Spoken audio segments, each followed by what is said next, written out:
Hi, me again, Callum, and today I'm going to be showing you around the handover of the Elddis Signature CV40. Back in the vehicle, you've got your high level brake light with your built-in reverse camera. And then once you open the doors, you can open them so they tilt 90 degrees by pressing the buttons on the barn doors, which then puts them resting against the rubber so they don't dent or damage your tail lights. You've got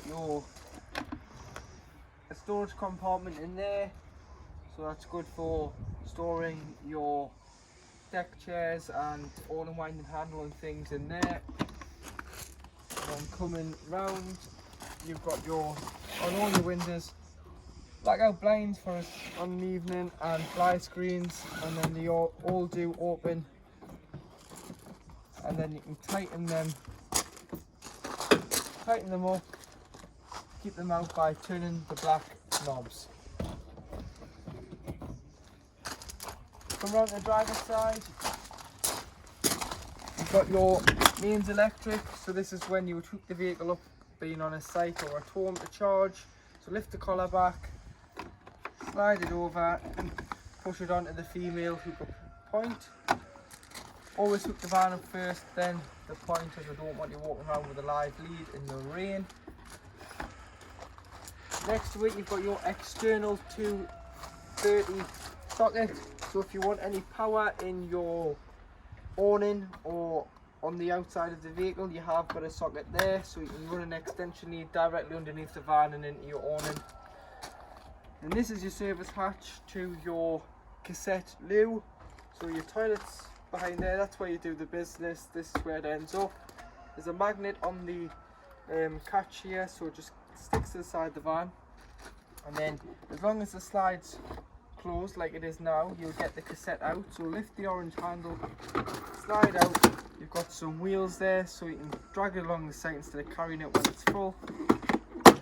And then empty, take the cap off, press the orange button and tip it down the waste disposal point. It's normally beside the toilet block. And then give it a rinse out and tip out again, and then if you are using the liquid, that is your measuring stick, so a cap full of liquid, either the blue or the green, into here, and it's ready to go. If you are using the tablet form, put about a pint of fresh water back in the cassette once you've cleaned it out, and then just drop a toilet tablet straight down the toilet, and it'll break up into the liquid. This is where you would fill your water up, so your fresh water. So on the keys you do have a little key which is very small, and this locks this cupboard to stop people tampering with your water. So basically get the hose pipe, put the hose pipe between these two grooves here, will then keep the hose pipe in place, and you can fill it until it overflows if you want a full tank, or you can fill it and it'll go, and you can see on the control panel inside, which I'll go through in a minute, the increments that it increases in. If you are travelling and going to a site, only tend to travel with 20 litres on board, as it keeps the weight down. It means you're a little bit better on fuel, and obviously the weight is the van's not as heavy. But if you are going wild camping, you will have to take a full tank of water with you. To empty it, so you filled it here, to empty it, just open this tap. You would normally drive over a motorhome service bay on the way out of a site, and you can empty it, or if you're on a smaller site, it can be a gully or a hole in the ground where you just drive as close to it as you can and open the tap. Next to it, when I'm down here, you've got your grey waste water. So this is the water you've used.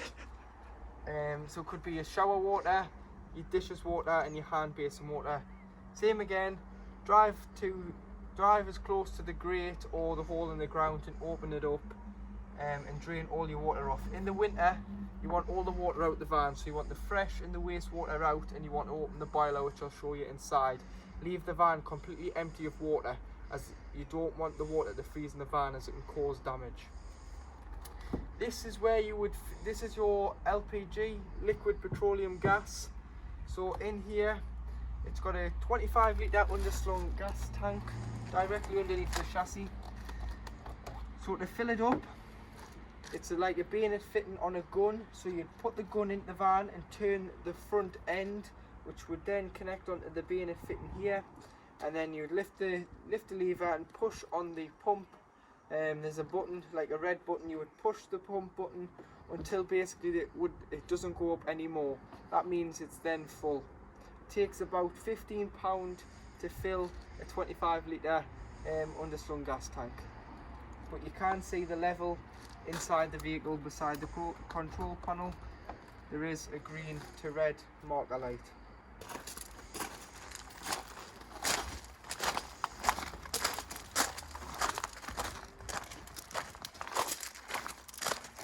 On the passenger door, so this is behind the passenger door, you've got your diesel. So it opens with the main ignition key that locks and drives the van, and then below you have your AdBlue, which is your exhaust fluid treatment. It's a 20 litre tank for the AdBlue, and you get a light on the dash which counts down the mileage until basically the engine won't start. So as soon as the light comes on, tend to pull into a service station or pull into a petrol station. Most petrol stations now have AdBlue, as it's a standard requirement on all new engines. So cars, lorries, trucks, buses all have AdBlue now. Fill it up and then it's done. It'll tends to do between 3,000 to 4,000 miles, but every time the vehicle's serviced, the AdBlue will be topped up. Just keep an eye on it. In the passenger door, you've got your tyre pressures on the slam panel here. So it's 5.5 bar front and back, 79.5 psi, which is front and back. And then underneath your passenger seat, you have your toolkit. That's got everything you need to change your wheel, be towed away, and it's got a screwdriver. It's got a jack and a brace, a tow nine, a screwdriver in there. This cover just lifts off, and then you loosen the catch here, and then that'll be able to slide out. Underneath the floor is your engine battery. With it being a Fiat, engine battery lives underneath the floor, but there is a jump point underneath the bonnet for giving or receiving a jump start. And open your bonnet, it's just here. I'll just quickly show you underneath the bonnet. So your secondary catch directly above the Elddis badge. And then you do have, so for your positive jump start, if you put your key or a screwdriver into this cover here and lift it up, like so, that is where your positive lead would go. So your red jump start lead go on here, or your charger, and your earth here, set in the center of the bonnet, your earth. And then you've got your Erwinheimer. So this is when it was a chassis cab and they didn't know what it was going to be built into when it was at the Fiat factory in Italy. This is when Elddis got a hold of it and decided it was going to become a motorhome. So that's your chassis number. Your chassis number can also be found on your windscreen, but it's here as well. And your SGE number is your build number that Elddis have allocated it. So if you do need any warranty claims, any parts, that's the number you quote. You've got 3.5 ton gross vehicle weight. You can then tow another 2 ton, but it mustn't exceed 5.5, which is the vehicle and the trailer or car, whatever you're going to tow behind the motorhome. And then you've got your front and back axle weights like so. You've got your oil filler here, so you fill your oil there, and your dipstick there for checking the levels. You've got your brake fluid, your radiator fluid, and your screen wash in the corner, which is the main one you're going to need for topping your screen wash up when you're on the go. You've got your paint coat here, so the Azure Blue, which is a exclusive colour at Time Valley Motorhomes. Use the on and winding handle, place into the winder, wind the on and out so far until you can reach inside of the canopy, so to about there. You can then push the legs in and they will then slide down. Lift the collar up on the leg and slide down. Use the tabs to keep the legs down, so at your desired height, so you can adjust the height. Then once you're happy with the height, push the catch down and slide the collar back over. Do that on both sides.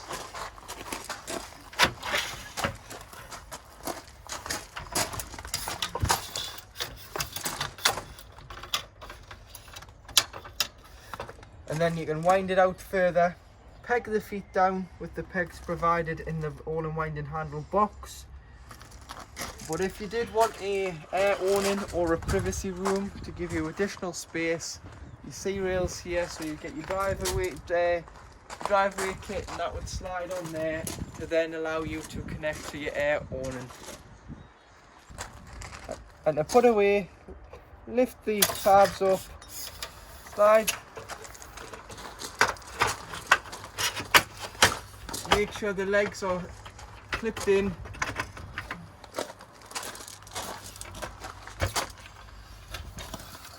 So always, when turning them, make sure the leg turns as well, so that the foot plate is flat with the canopy, and then you can wind the awning away. If you did need parts for the awning, your part code for your awning is up here, just inside the awning where it says Dometic, and then you can wind it up. And then to get the awning, if the awning handle is stuck, just give it half a little turn and it will come out like so. On your main sliding cargo door, you've got your sliding cargo fire screen net, which is great for in the summer months in Scotland and so on with all the midges. And then that just slides back.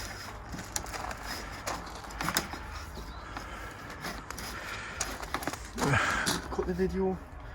Once inside the vehicle, to power the vehicle up, press the on button. This will either give you 230 volts if you are hooked up, or 12 volt if not. Next to it, you've got your tap. This is your pump, so this indicates that your pump's running. And this, you've got to have your pump on to run your taps, so your kitchen tap, your hand basin tap, your toilet and your shower. Only have the pump on if you've got enough water on board, which I'll show you in a minute how you can tell. And then you have all your interior downlights.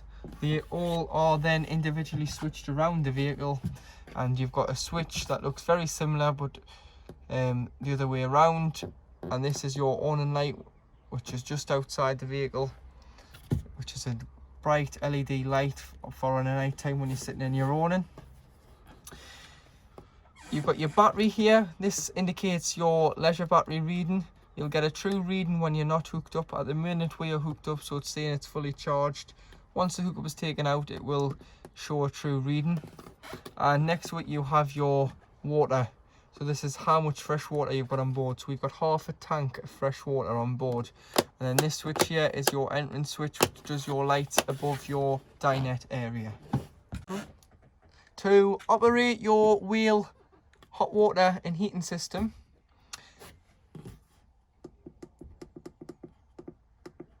so your hot water, that's your hot water on at 1 kilowatt. So one wiggly line, 1 kilowatt. So if you are on a CL or a smaller site that doesn't allow you to use a bigger voltage of electric, you may have to turn it down to 1 kilowatt. You can then have 2 kilowatts. So in most sites in the UK, you can use 2 kilowatts of electric. So if you've paid your gas fees, you don't want to be, if you've paid your site fees, sorry, you don't want to be wasting your gas. So to do that, operate your hot water and heating off electric. This is your hot water off electric. Then you have gas on its own. So if you're wild camping and you are parked in a lay-by or a field in the middle of wherever, and you had no electric whatsoever, you'd have to use your gas to heat your hot water, like so. You then can use gas and 1 kilowatt of electric to combine the the heating time of the hot water to make it quicker, or you can use gas and 2 kilowatts of electric. So this would be great in the winter if you are wanting to have a shower, a wash, and have hot water quicker. You do that together, give it 20 minutes on both sources together, and then you would turn the gas off and allow the electric to continue heating your water. Below you have your heating. So this is your central heating in the vehicle, so it's air blown. So you have 1 kilowatt of electric, 2 kilowatts of electric, 3 kilowatts of electric. So like I said, if you have paid your site fees, don't waste your gas, use electric. Gas on its own, if you were wild camping and you were in the middle of nowhere, you'd heat your van and heat your water off gas on its own, solely on its own. And then you've got gas and 2 kilowatts of electric. So in the winter time, when you're away in the vehicle and it's cold and you want the heating, you want the van to be nice and warm and toasty and made lovely and cozy, you can put the hot water in. You can put the hot water onto gas and electric, and you can put the heating onto gas and electric, and you'll get hot water and heating far quicker. But the tip is, if you want the heating hot quicker than the hot water, put the heating on first and don't put the hot water on. Prioritize one or another, and then you've got a plus and a minus for your temperature. So full blast is 30 degrees, in the middle is about 15. And if this control panel ever failed and you got a red exclamation mark for one reason or another, it could be that your electric's failed, your gas has run out, or you've got a problem with the boiler. Whatever has failed, so say the hot water has failed, you press the hot water and the plus button together and it will reset the control panel. There is then individual resets on the boiler and the hot water, which I will show you in a second. This is your gasset, so your liquid petroleum gas indicator. So it's showing that we're full at the moment, so you can press it, turn it on, and it will show you the level. So it's green, it's full. It'll then go down to red once it needs topping up. On the side of the kitchen, you have your habitation step, which you can push in or out. It will automatically go in when the engine is started. You've got your worktop extension, and to release underneath you've got 2 levers. Pull them away from the bench top and that will fold down. You've got a 3-pin socket, household socket, so when hooked up this will work for a kettle or a toaster. And then you have got 3 decent storage drawers there for cutlery or utensils. Coming round to the side, you've got some storage here, and in the bottom you've got your gas taps. So the very bottom of the cupboard, you've got your gas taps. So you've got your hot water system, so your boiler. So you've got hot water, your heating, and your oven. So if there was a problem with gas, you can isolate each appliance like so, but these are mainly for when the vehicle is getting habitation serviced. But there is a main shut off for the gas tank underneath the vehicle. In the kitchen area, you've got 3 gas burners. 2 gas burners, sorry. You have got 3 burners, but one of them is electric. So that indicates the electric's on by showing red. You only can use the electric side when hooked up. It isn't a 12-volt ring, it is a 240 ring. In the oven here, so to operate your oven,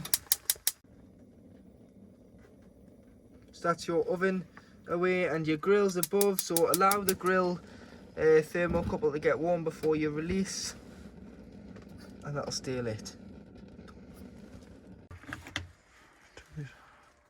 Your microwave, to use your microwave in this little cupboard here, you've got your plate rack, but you've also got your main plug, so your main source for your microwave. So turn the plug on and then your microwave will work. It is just a household microwave, so you can set the time and that's the microwave working there. Only on 240. Underneath your oven in this small cupboard is your boiler. So this is your hot water boiler system. So this holds 10 litres of hot water at any one time, but in the winter you don't want any water in the vehicle at all, as it's crucial that you drain the vehicle down and use the winterization process, and this is how to do it. So this is facing the front of the van. At the moment this is holding 10 litres of water, so we can heat the water, we can use the shower and so forth, but in the winter you don't want that to happen. So you want to turn it, you want to turn it to the right hand side, so it's across the vehicle like so, and you want to leave it open in the winter. You want to come in with no electric and do this, as the pump, if you come in with the electric and there's water in the tank, the pump is just going to kick in and push the water back into the boiler. So please winterize the vehicle, as your boiler is not covered under warranty if it gets frost damaged. To operate your FET-fed 12 volt fridge, so this is a 12 volt compressor fridge, turn it on like so. You can then set the temperature at the top, so from 1 dobber, getting colder and colder until all the lights are on and it's at its coldest. And then you've got your moon setting, which is your nighttime setting. So if you press that, it lowers the decibels by lowering the fridge's performance to keep it quiet on a night time. You've then got your small chill box and your storage with your bins at the bottom, and should you need any parts or anything, these are all your technical information about your fridge and your serial number.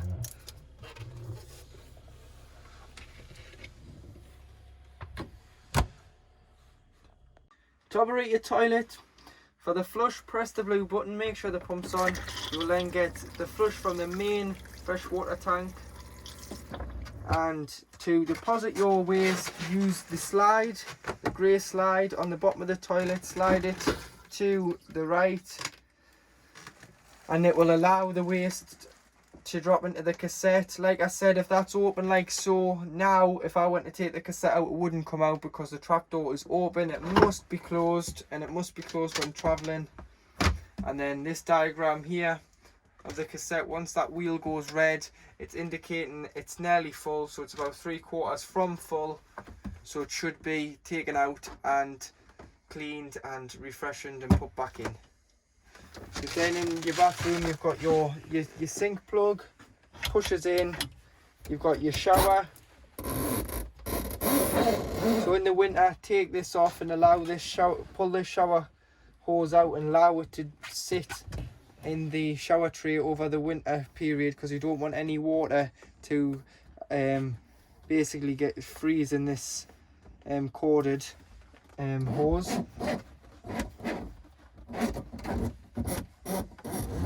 And then you have got storage. Your shower screen can go across. You've got your lights. And to open the cupboards, just push these catches in. On all cupboards in this van, you've got to push the catch underneath before you open the cupboard. And above, you've got a roof light. So you've got a roof light with a net and a blackout blind on an evening. And then you can open it. So push the catches together like so, but if the wind was blowing at one direction, you can close it to stop the wind blowing, but you can still have a good amount of ventilation in the bathroom area. To operate your roof light, skylight above the rear lounge of the vehicle, if you just push down on the bar, you can then slide it along and it will stop at any point. and then to shut, slide down and make sure the catches have gone into the grooves on the lid, and that is locked. When travelling, all windows, skylights must be closed and locked securely. You have got a fly screen on there and a blackout blind. This window on the rear passenger side only opens very slightly, as it's got this catch plate on, as it is restricted by the sliding door.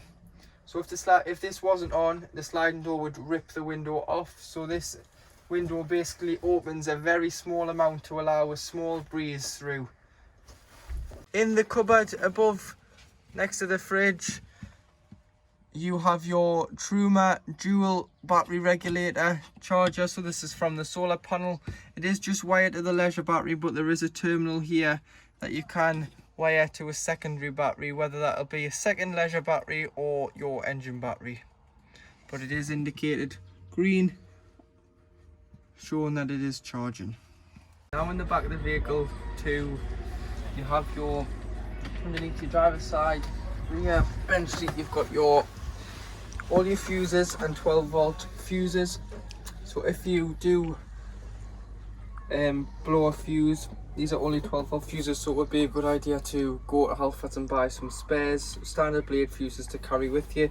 You've got your rocker switch at the bottom, which is for your tank heaters. So if it's going to be a frosty night, put these on and it just stops the water from freezing in the tanks below. And you do have your circuit breakers when on mains electric. We've got storage under both of these, and to make the bed up, just lift Carpet and slide both into the middle,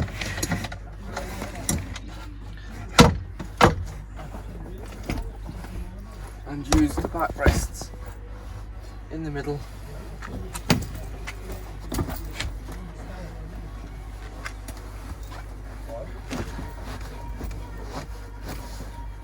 And turn all cushions upside down, as it's a flatter surface to sleep on.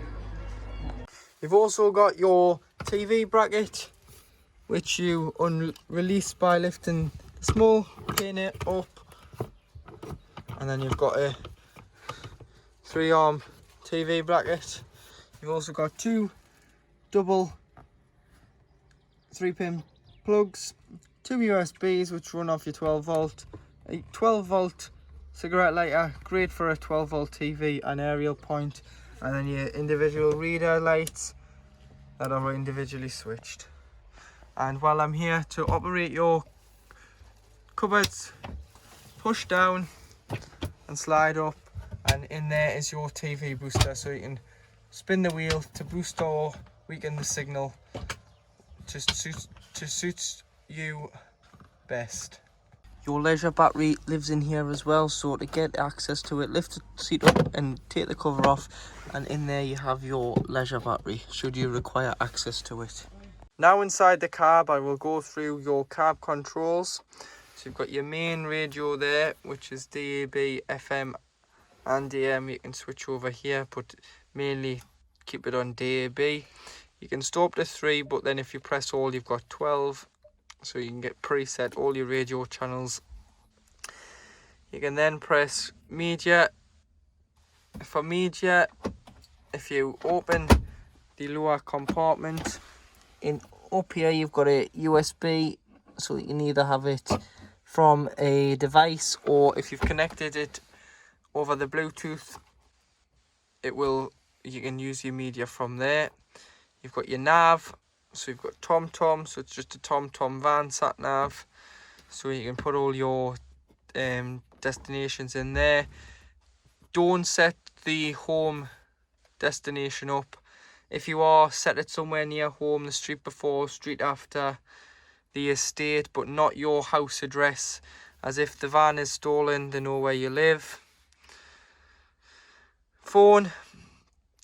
So you can pair a phone, you find Uconnect on your device, and then you press pair, make sure the pins match, and it will then ask you if you want to sync your contacts. Press allow, and then whoever rings you will come up on the head unit. More, you've got a clock, a compass and your trips. So you can go through your trip computer here, or you can go through your trip computer in the screen in the middle. Below you've got your temperature on the outside ring and fan speed on the in. It must be on at least one or more for the aircon to work. The aircon then does cool this box here on the top. So if you've got any chocolate, any sweets, any small bottles of water or cans of pop for your travelling trips, you can put them in there. You have then got your distribution, so where you want the air to go to, and then below you've got the circulation, so either bringing air in or recirculating the air. You've then got your 12 volt cigarette lighter and USB, just for charging only. Your heated mirrors, so if it's wet or damp you can put them on, it'll clear your mirrors up for great visibility. This locks all your doors, whether it being a van conversion, it'll lock the cab, the sliding door and the rear doors. You've got your hazard lights, and your air source, just another word for traction control, off if you've parked on a grass pitch and it's rained. When you've been asleep or away and you're trying to pull off and you're spinning, turn that off and it will stop the traction control kicking in. You've got your new 9-speed Fiat gearbox. So you've got your park at the top, your reverse, your neutral, drive, and then you can push it to the left and you can push up and down, and then this will put it into manual mode, and you can then have a bit more play with the gearbox if you require. But if you just want it to change by itself, just keep it in drive. You've got drive mode select, so you've got, see above the D there, you've got PWR, that's power, so it'll give it a bit more power. You've got eco, so this will save you fuel a little bit, and you've got normal. Just leave it in normal, and if you have got any problems with overtaking things with an automatic, just push your foot further on the accelerator and it will just drop a gear and you'll be able to overtake. You've got your mute, your volume, you can voice command, answer the phone call, you can scan through your radios or contacts, and you can decline or put the phone down once you've spoke to someone. You've got your lights and your indicators, and you've got your wipers this side. Trip computer on here which goes through the screen, or you can of course look at it through the main Fiat head unit. Coming down to the driver's side right, you've got the stop start, so it is stop start, so when you put your foot on the brake the engine will cut out. You can turn that off if you want to, but there's no reason why you should. You've got your fog lights and you've got your headlight adjustment, so your rear fog lights. Handbrakes to your right, but of course it is an automatic, you can't just pop it in park, but you can put the handbrake on if you want. You've got your blinds, so pinch them together and slide the bottoms out. That covers the cab window. This covers the windscreen by pinching them together. They are just magnetic strips, so a tip, elastic band or bobble if it's going to be a windy night. And you've got the same on the passenger. And then to operate your alarm, so these are your ultrasonics. So just select part there, that's all that's telling us. To operate the alarm, just lock the vehicle as normal, but if you did want to arm it with the dogs inside and disarm the interior sensors, what you do is you lock it, but then you've got a small remote, an auto watch remote. On the remote you've got arm, disarm, you've got your sensors, and you've got your bonnet release. So to turn the sensors off, what you do is you press disarm twice once you've locked the vehicle, and that turns the ultrasonics off. So it then will arm the doors, so the bonnet, the two cab doors, the sliding door and the rear door, but it will not arm inside the vehicle, so the dogs can jump around or you can roam around the vehicle without the alarm going off.